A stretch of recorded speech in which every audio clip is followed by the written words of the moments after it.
আসসালামু আলাইকুম ভিউয়ার্স, আপনারা সবাই কেমন আছেন? আশা করি অনেক ভালো আছেন।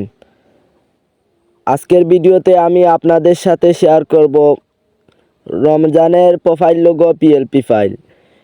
এই রমজানের প্রোফাইল লোগো পিএলপি ফাইলটির লিঙ্ক দেওয়া থাকবে আমার ভিডিওর ডেসক্রিপশন বক্সে। ওখান থেকে আপনারা পিএলপি ফাইলটি ডাউনলোড করে নেবেন। পিএলপি ফাইলটি ডাউনলোড হওয়ার পর আপনাদের প্রয়োজন পড়বে এই পিক্সেল ল্যাব অ্যাপসটির। আপনারা গুগল প্লে স্টোরে গিয়ে পিক্সেল ল্যাব লিখে সার্চ দিলেই এই পিক্সেল ল্যাব অ্যাপসটি চলে আসবে, বা আমার ভিডিওর ডেসক্রিপশন বক্সে এই পিক্সেল ল্যাবের লিঙ্ক দেওয়া থাকবে। ওখান থেকে আপনারা পিক্সেল ল্যাবটি ইনস্টল করে নেবেন। পিক্সেল ল্যাবটি ইনস্টল করার পর পিক্সেল ল্যাবটি ওপেন করবেন। আমি পিক্সেল ল্যাবটি ওপেন করলাম।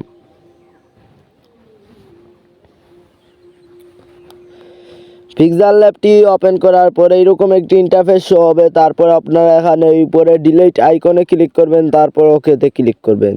তাইলে দেখুন আমাদের সামনে থেকে এই লেখা লেয়ারটি ডিলিট হয়ে গেছে। এখন আপনারা এই উপরে এই থ্রি ডট আইকনে ক্লিক করবেন, তারপর এই ওপেন ডট পিএলপি ফাইল এটার উপর ক্লিক করবেন।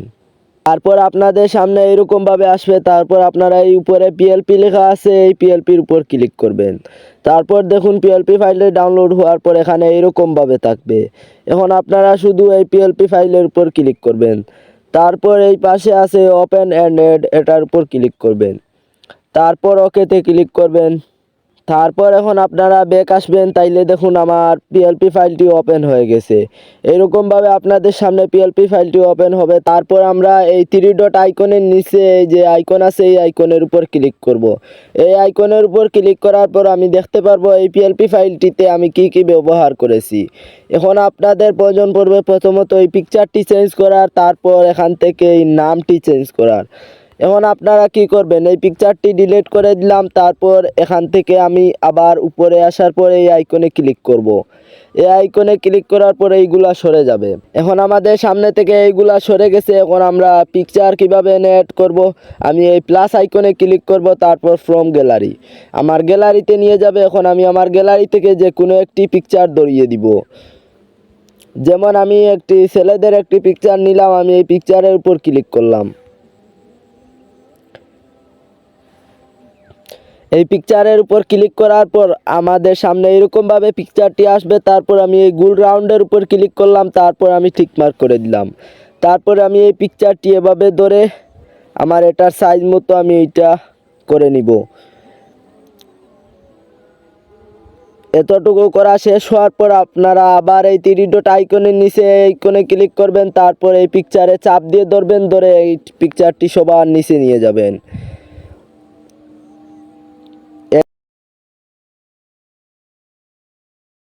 তারপর আপনারা এই পিকচারটি লক করে দিবেন। তারপর আপনারা আবার এই আইকনে ক্লিক করবেন। তাইলে দেখুন এখন আমার এই পিকচারটি আর নড়াচড়া করবে না। এখন আপনাদের প্রয়োজন পড়বে এই নামটি চেঞ্জ করার, তাই আমি এই নামের উপর ক্লিক করলাম। তারপর এই নিচে এতে ক্লিক করলাম। তারপর দেখুন এখানে এডিট আছে, আমি এই এডিটের উপর ক্লিক করলাম।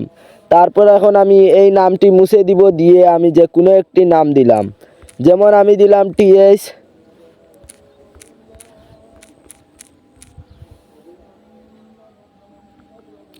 এখন আমি এখানে টিএস তানজিল লিখলাম। এখন আমি এখান থেকে ওকেতে ক্লিক করলাম। তাইলে দেখুন আমার সামনে এরকমভাবে আমার নামটি আসবে। এখন আমি একটু এদিকে আসবো, আসার পরে এই সাইজটি আসবো। সাইজে আসার পর এখন আমি আমাদের যতটুকু সাইজ রাখার আমি এই মাইনাসে ক্লিক করে সাইজ রাখবো। তারপর আমি এখানে টিক মার্ক করলাম। এখন এখানে আছে পজিশন, আমি এই পজিশনের উপর ক্লিক করলাম। তারপর এই পজিশনে এইটা কমিয়ে দিলাম। তারপর আমি এখানে ক্লিক করে আমি এভাবে এইটা আমার পজিশন মতো নিয়ে নিলাম। তারপর আমি এখান থেকে টিক মার্ক করলাম। তাইলে দেখুন এখন আমাদের নামও পজিশন মতো নেওয়া শেষ, আমাদের পিকচারও এড করা শেষ। এখন আমাদের প্রয়োজন হলো এই পিকচারটি সেভ দেওয়ার।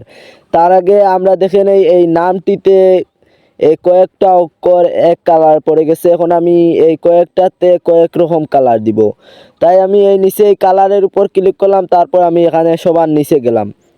নিচে যাওয়ার পর এখন আমি এখান থেকে এই সাইড থেকে দুইটা অক্ষর সিলেক্ট করলাম। তারপর এই দুইটাতে এক কালার দিলাম।